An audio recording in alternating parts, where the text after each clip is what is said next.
Hello, traders. Welcome to this live webinar. Thank you for joining us. Exciting to be here in my second webinar. Unfortunately, last time and the time before, I needed to skip due to family illness, in the sense that my child is 4, so he gets sick quite quickly. But today, luckily, I'm here. I'm looking forward to talk to you about the October results.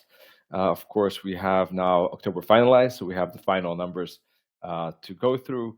We have also a lot of economic data to review, and what's new in with the current economic environment that we can expect in the rest of the quarter 4 of this year. All right, so very excited to start. Hope you are doing well as well, and that you're fine heading into November. And let's take a look. All right, with this Elite Currency webinar. Besides the economic overview, we're also going to take a look at the final thoughts at the very end, with some interesting promos, by the way. So stick around for that, and also a Q&A at the very end. All right.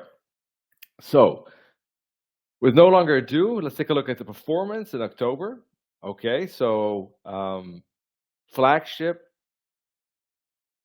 I would say a little bit below average performance, but that is not untypical for flagship, in the sense that usually the performance is anywhere between 0 and maybe plus 15%. You're not going to see anything, earth-shockingly high in 1 month, but you won't see typically below. I think the worst month we had was -3%, if I remember by heart. So the downside or risk is also very limited. So that's what I like about flagship, in the sense that I feel confident in investing almost half or more than $500,000, in fact, at this point. So that's quite a big sum of capital. So 2% is what the average result Nikita has seen with his brokers. I had an average of 3.7%. And of course, some brokers would have a better performance. Other brokers would have a lower performance. Depends a little bit on the trades that were taken, the trades that were qualifying for that particular moment with that particular broker. And we have a large range of brokers. That's why this is the averaged out performance. And the reason is for many reasons why. Risk, diversification, the fact that some brokers will perform better than others. So those are a couple of reasons why we spread the capital over multiple brokers. Okay, ZUCA, very sturdy, 7.6. Athenia, I would say, is a typical average result, about 4.5, maybe 6%, 4.2. And ECS Signals had a great month with 13.6. So overall, positive month. And of course, happy to see these good figures in October. The image on the right you see is from flagship, and is one of the accounts that we're trading, I believe, or is it perhaps a yes? But it represents kind of the overall flagship equity that not only I but also Nikita has. I think in the meantime that probably that sum is a little bit higher. And the drawdown, as I said, we like to keep the drawdown very low with flagship. It's mainly focused on keeping the risk very tight. So it's very good for risk-averse traders or investors. And we like to keep it between 5 and 10%. And we would not expect more, but yes, at the very max, 2025, but usually between 5 and 10%. All right. This is the flagship performance. As I said, this is an average across a wider range of brokers, 20 or more. And you see that the performance over a wide list of brokers here, anywhere between 0 up to 200%, with some even higher than that. And very consistent performance. 20 accounts, all above that 0 line, as you can see. And you can see here that the balance is, according to the members area, of Elite Currency, where I also, of course, am subscribed to. I connected almost all my accounts to Elite Currency, and that total adds up to 452,000 at this moment. It's a little bit higher because a couple of accounts I was not able to connect, and at this moment, I think that my total is running, above the 500. I think close to 550 in terms of dollars. And you can see also the profit at this moment. I'm a big fan of Flagship, very honestly, because of the consistency it has. But it doesn't mean that that Zeus and Atheniae are not good. I'm just excited about Flagship because of the low risk, the consistency in the performance, and I think that that this is a great matchup for more conservative traders and investors. But really, it's a good mix for everyone who wants to trade. I think even for more aggressive traders, because I still think it's good to have a component where it's less risky, perhaps. So I think it's in any case good to have a mix, in my view, at least. That said, of course, we understand that with Flagship at the moment, with crypto investing through Elite Currency might not be ideal for everyone. So we are working on adding more options for you, the audience, to potentially join this Flagship by a PAM, so that it's easier and maybe more accessible for you as a trader and investor to consider. All right, so that hopefully will be one of our updates and add-ons in November. All right, Athena EA, trading the euro dollar. This has a very long history. One of the aspects that I personally like a lot is that it has, just like Flagship, multiple years. Flagship even has 4 years of track record. Athena EA, I think we've been trading for 2 years, maybe 2.5, plus minus. So also very sturdy in length, which is definitely one of the aspects I like. Very sturdy and consistent in its returns. I would say even more consistent than Flagship. On the flip side, of course, there's always a little bit more risk because it is a grid trading strategy. In my analysis, it's ranked as a higher risk than Flagship. But it does give a more equal, more flattened return. And some traders like that. Some traders will not be happy, would not be satisfied if there's a 0% return or a -1 or a +1 in a particular month. I'm okay with that, because even if it's a few months, because I know after trading it for 4 years that there's going to be a moment where a bigger profit arrives and it averages out to about 5, I would say, % or 6% perhaps per month. Whereas with Athena, you have more consistency, and the monthly return will be about the same from a month-to-month perspective. And some traders appreciate that. And you can see that particular equity curve here on the left and the results on the right. See, always around that, anywhere between 2 and 4% with this particular account. Depends a little bit. This is a little bit less risky version, and if you rent it yourself, you can choose a little bit more risk, depending on how much risk capital you can afford to lose. Very simply said, because of course we always have to consider the fact that this risk capital can be lost. So this is a less risky approach. That said, there are more risky ways to trade with Athena, and that, of course, would mean potentially larger losses, but also potentially higher gains on average per month. All right. ZUSIA, wonderful, 7.6. I mean, can't say much more. A very good month with 7.6. Total is now 52. Has been trading on this account here for 1.5 years. Not bad, 1.5 years. Honestly, is quite long as well. So I think definitely meets what I would consider a minimum requirement of a year, I would say. And of course, the longer we keep trading, the better that's going to get in terms of its track record. Drawdown 27%. That is something that I consider fine, not as excellent as 10% with flagship, but this Zusier is not necessarily intended to have such a low drawdown. That's why we have flagship. This is with the goal of having a medium sized drawdown and in return getting a higher monthly average rate of 7.5 as this MyFX book image shows. So a higher return average per month, but of course goes along with a higher drawdown of 27. For me, everyone will have a different drawdown acceptance. For me, up to 30% is something I can live with. So 27 is within that margin, but some others might want less, might want 20. Some others might want more to take more risk.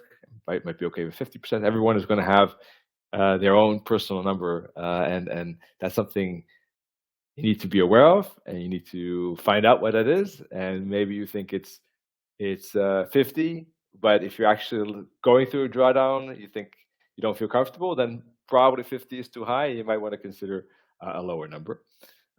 After 12 years, I pretty much know what my risk tolerance is by now, so I have a pretty good feel for that, what I personally am okay with.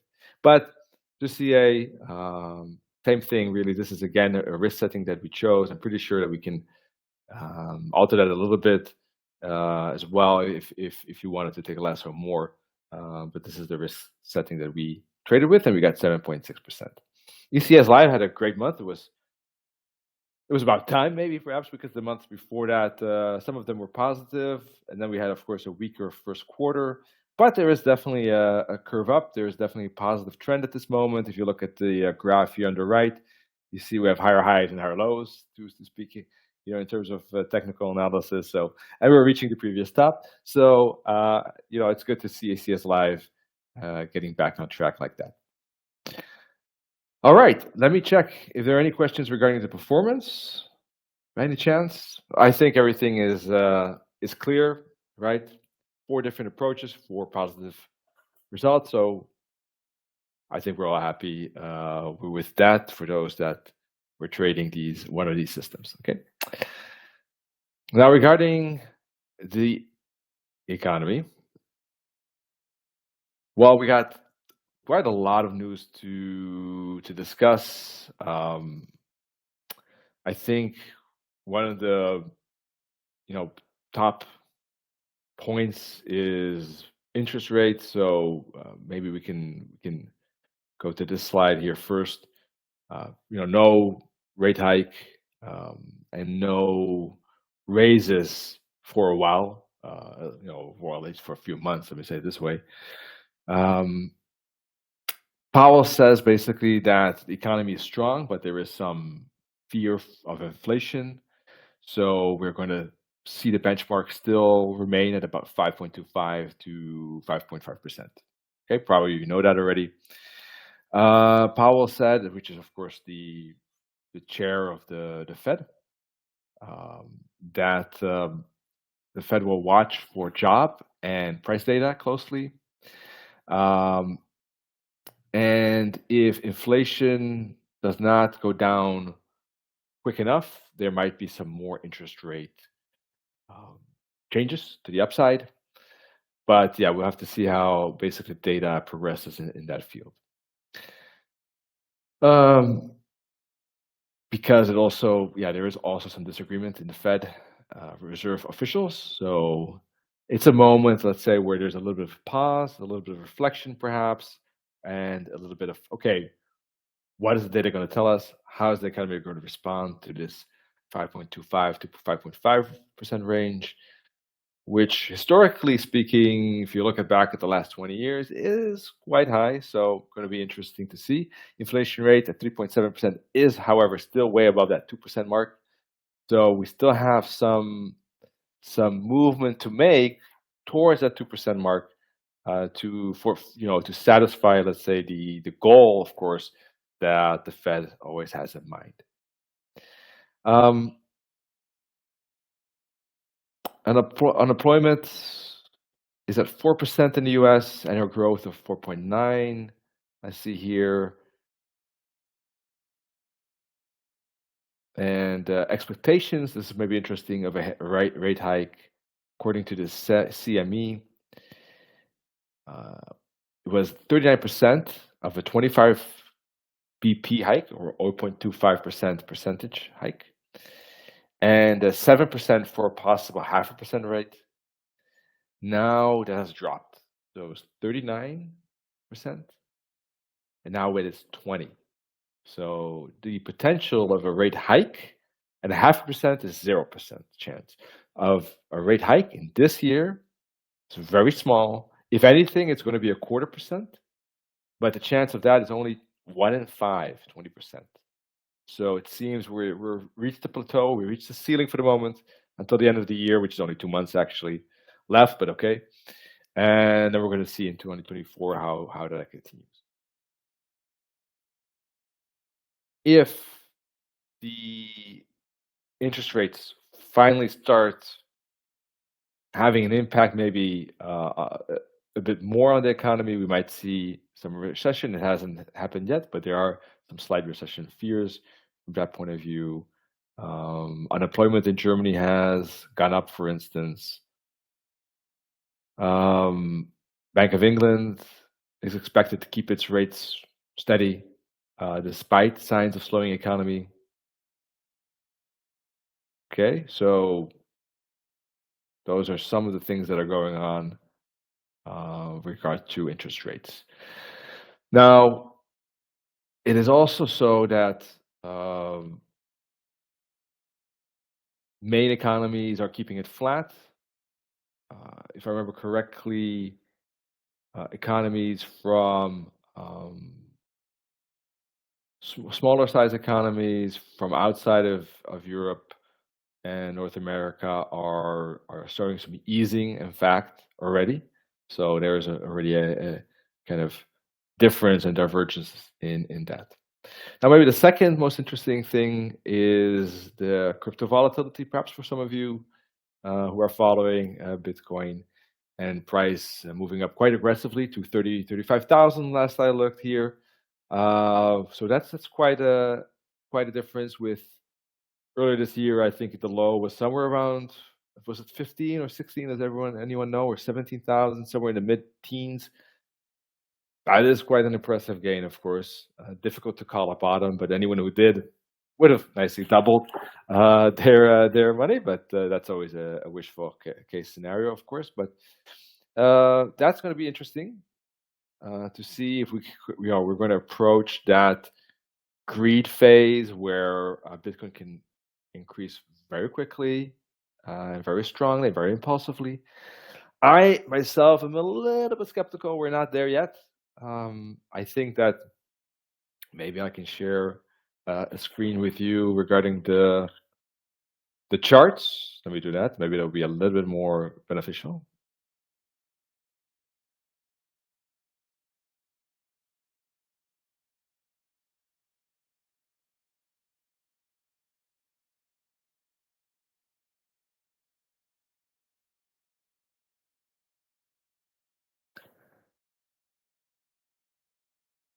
Hmm. I shouldn't have jumped the gun here because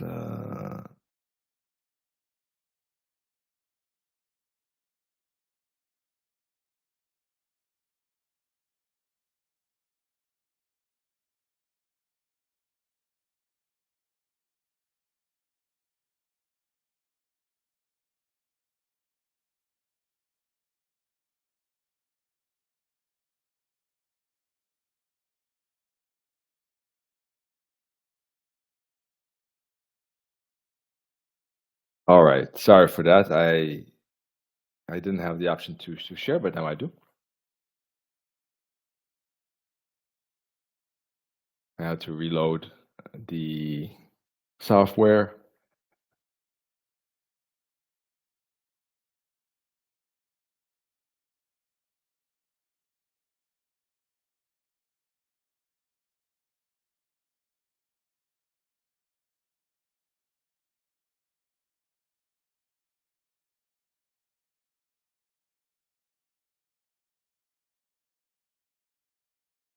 Okay, there we go.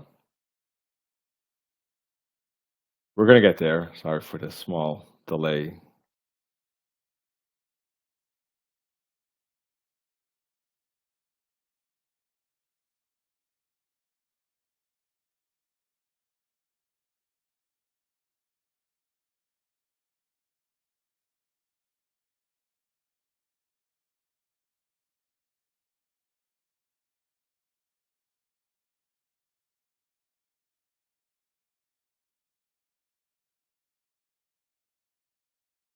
Okay.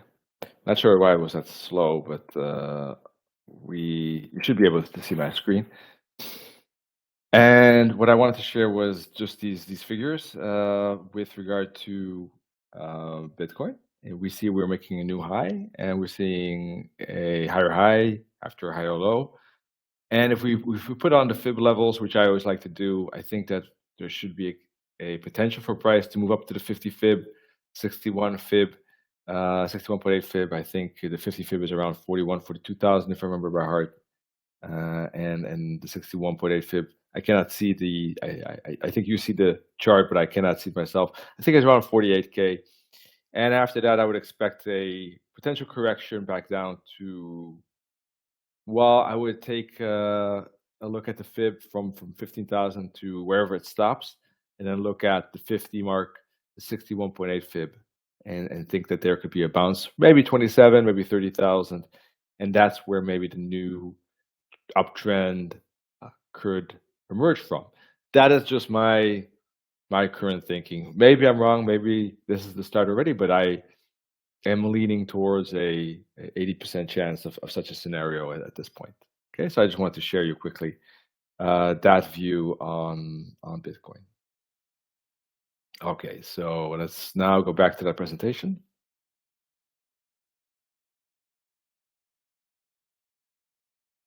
All right, otherwise, you can see here some more information.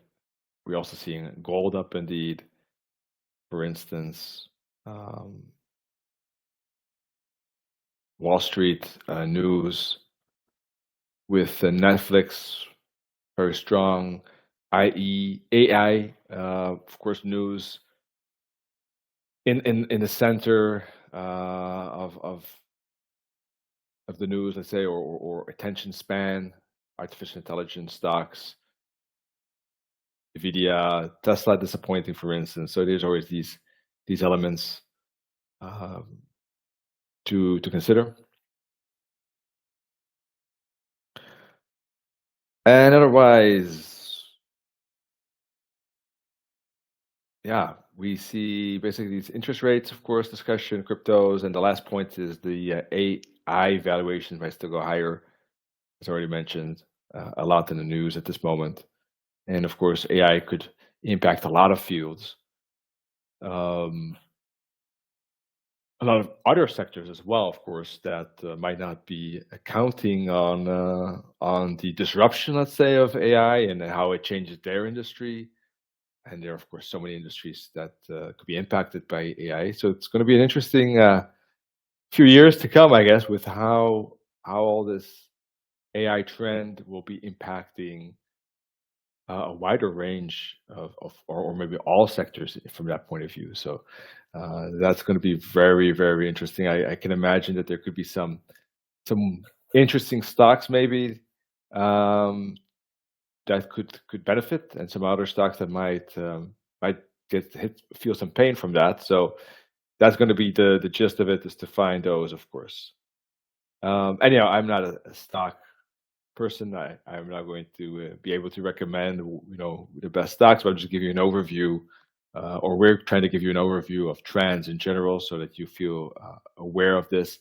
But of course, we are the ones ourselves who are trading forex and CFDs. So some updates. Working hard. I think this is, from my perspective, and I think Nikita would agree, number one priority is for us to have more flagship options, a PAM, so that more of you feel maybe confident enough to make that first step and to test the waters, let's say, and dip the toes into the waters. Maybe to try an investment if you feel that you have that risk capital to spare, of course. and you should only do that if you feel confident with risk capital, because of course trading always remains risky. So a flagship PAM is definitely on our focus for November, and I hope to announce that soon, either in the next webinar over 2 weeks or maybe the one after that. There is some special offer, okay, for the non-flag methods. So we're going to look through that in just a second if you do that through crypto. And let me share with you right away that before I continue, if we're talking about that directly already, I should say. There's Athena and Zeus, both with a special. So if you top up directly in your accounts, funding tab, okay, select Athena and or Zeus, top up and then track your performance. Or if you top up via sponsored broker account, in that case, select a broker in your account area and go through this KYC with the broker, join the managed account and reach out to us. And the offer is 90 days, free profit share fees. So that means basically you do not pay the profit share fees for 90 days. So that's good, more money in your pocket if there's a profit, of course.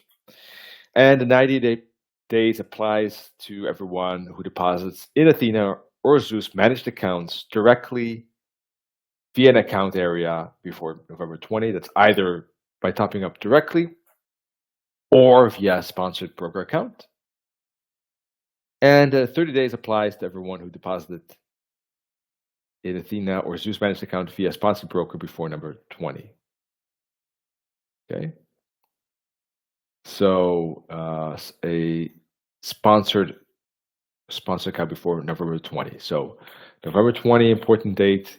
If you want to take, if you want to seize this opportunity here, either by topping up directly or via sponsored broker account, to get that special offer of not paying the profit share fees for Athena or Zeus, this is how you can do that. If you're not sure, if this is unclear, then log into your back office, see if you can figure it out, or just write us an email, info@elitecurrency.com, to get more information about that.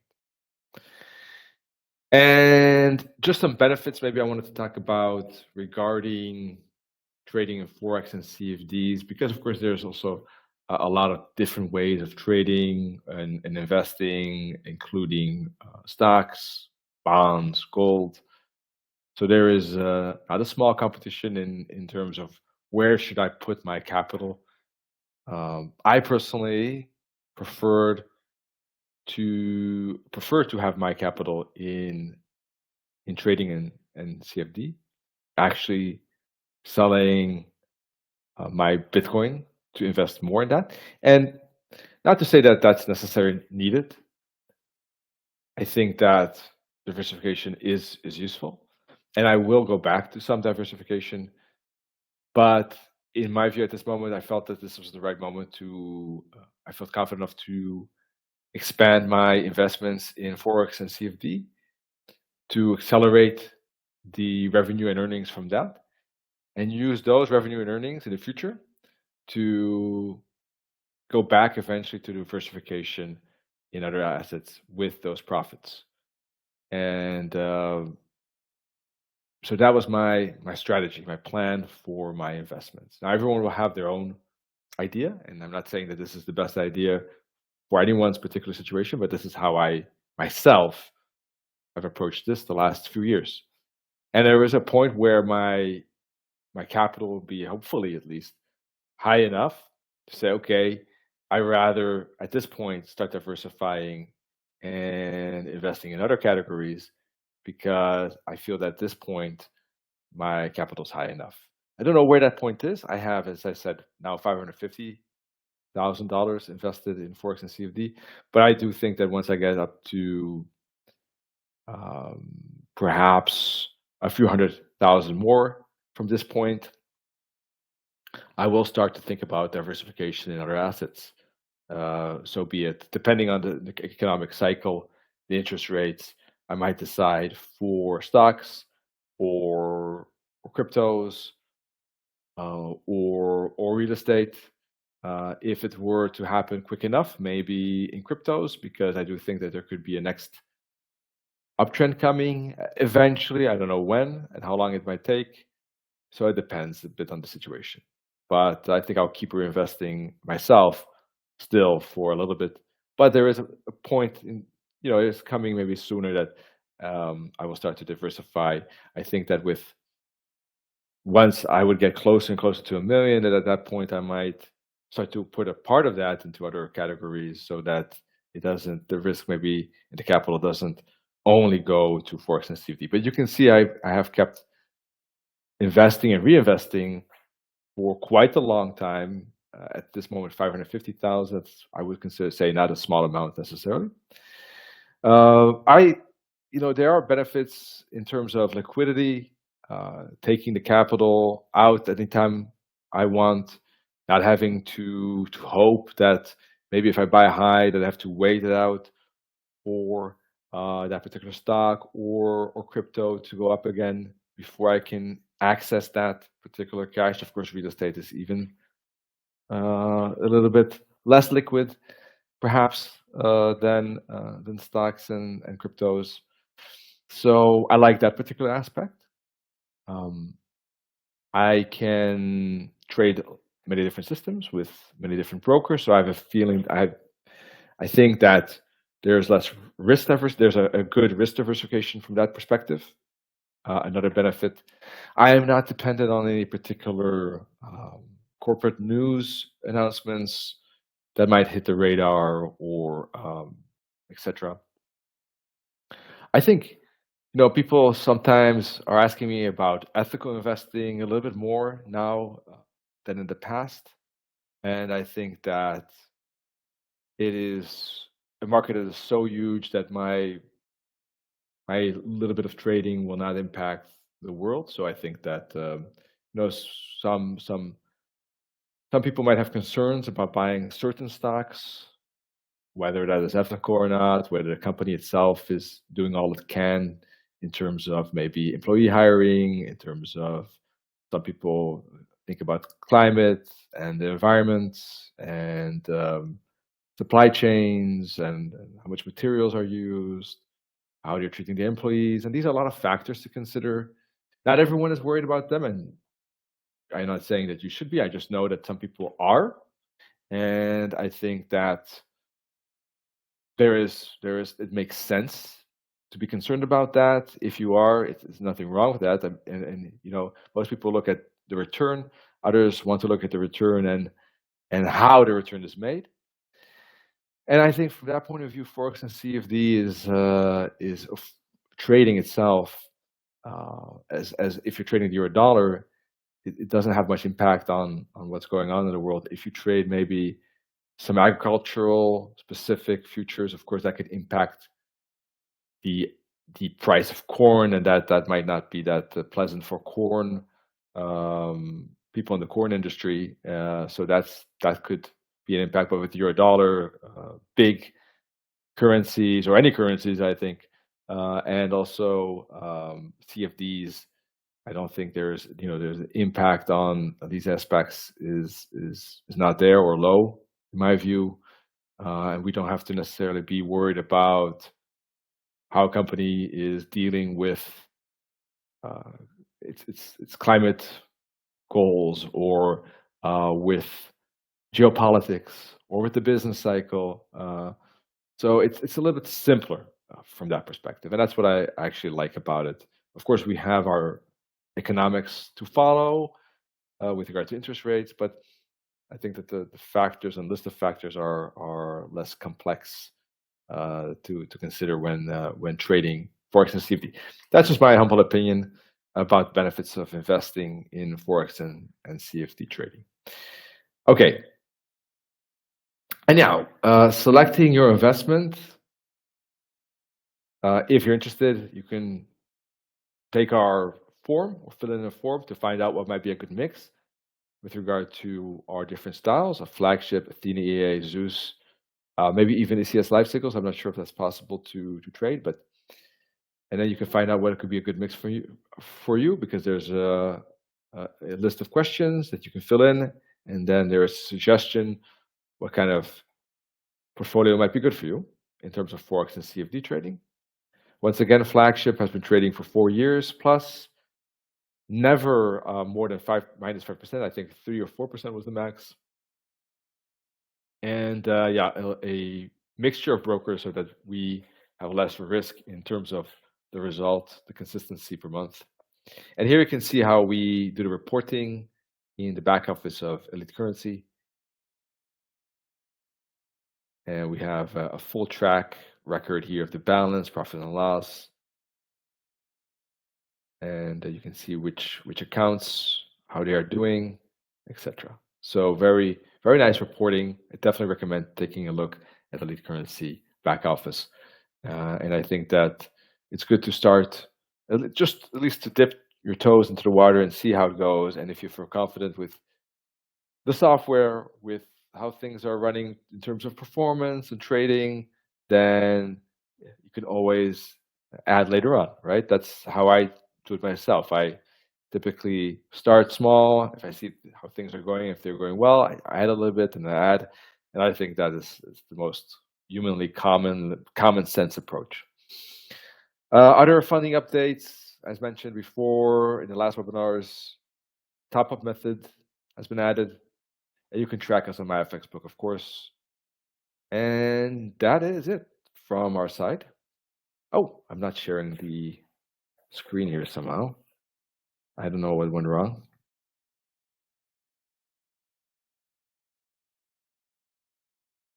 I apologize.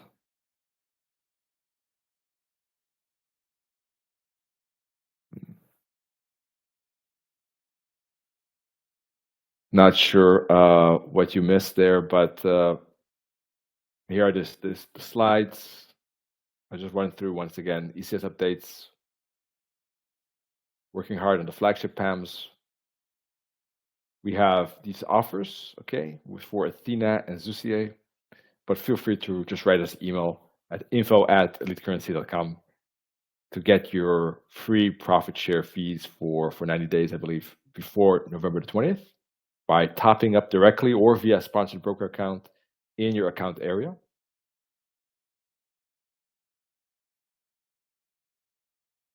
That's the most important message here. And is the flagship. This is the reporting in the account area. Check it out. I think you will really like the feel and how it's presented.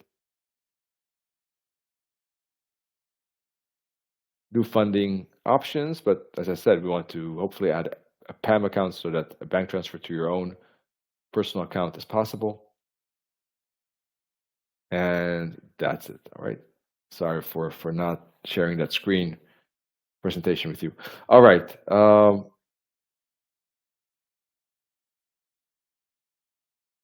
Any questions? Not yet, so probably not, but I'll give you a minute here if there are any questions.